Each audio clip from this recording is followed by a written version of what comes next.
ए जी शादीशुदा होल बिया के ना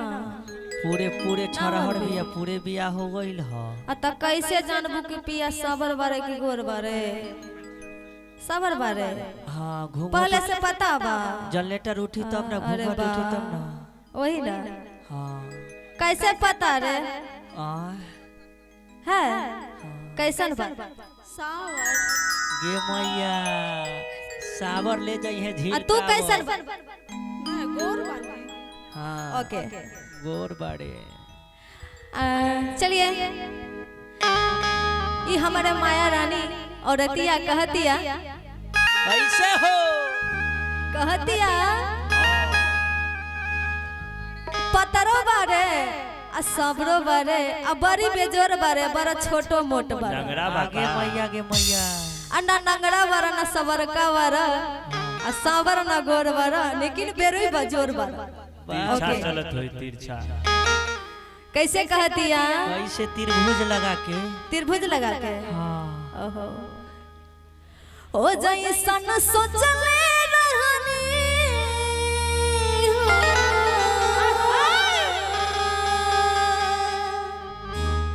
का सोचले रहनी पियवा के बारे में। ओहो पियावा के बारे में ओके ओ जाई सन सोचले रहनी ओ सन पियावा मोर बारा आसावर न गोर बारा ओ जाई सन सोचले रहनी ओ सन पियावा मोर बारा आसावर न गोर बारा ओ जाई सन सोचले रहनी ओ सन पियावा मोर बारा आसावर न गोर बारा ओ थोड़े छनहर पाता ओ थोड़े छनहर पाता मोट थोड़े थोड़ बारा सावर न गोर बारा हो जाई सन सोचले रहनी ओ सन पियावा मोर बारा सावर न गोर बारा जिया हो करे जा लगल रहा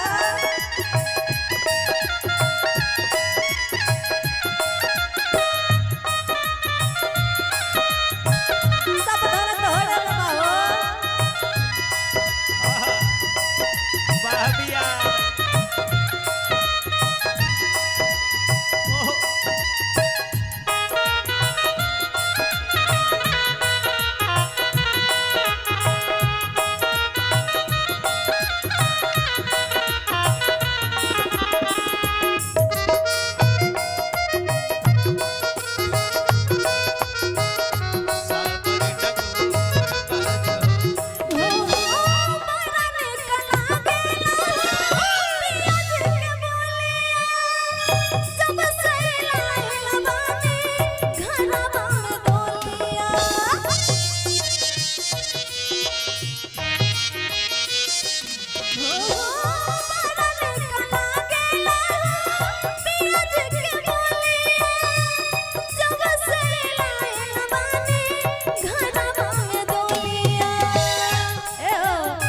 गोरा हो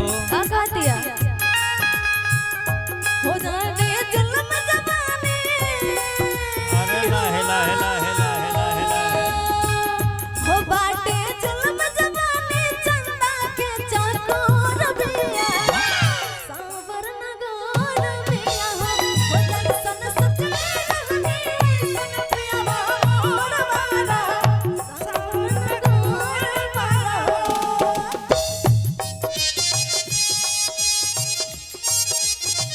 जिया जिया करे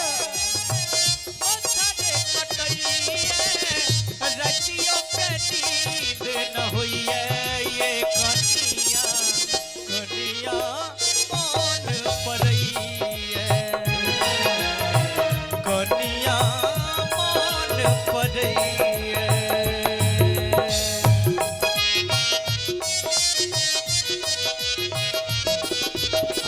अरे लागल हो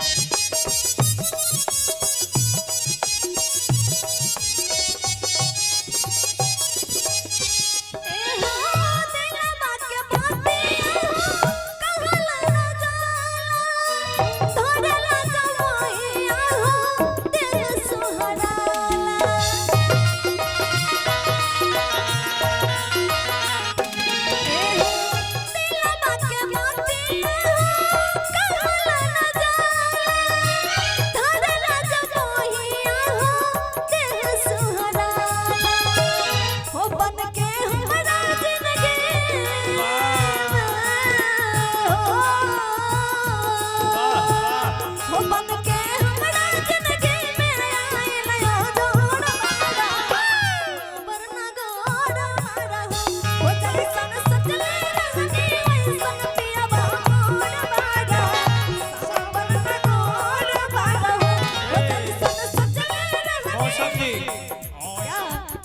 तनिका एगो हमरो लाइन हो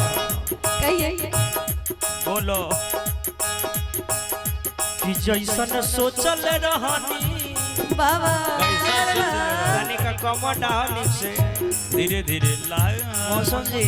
लगल रहा ना जी तनी गौर फरमाइएगा गौर बोलिए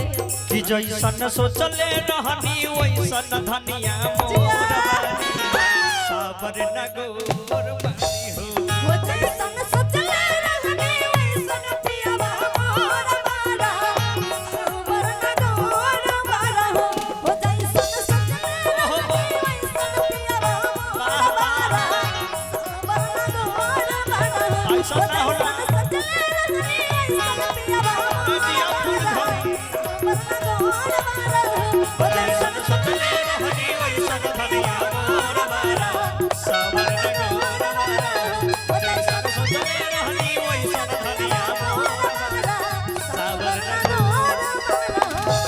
भगवान हमरे के हनुमान आदि हला है प्रभु जय हनुमान ज्ञान गुण सागर।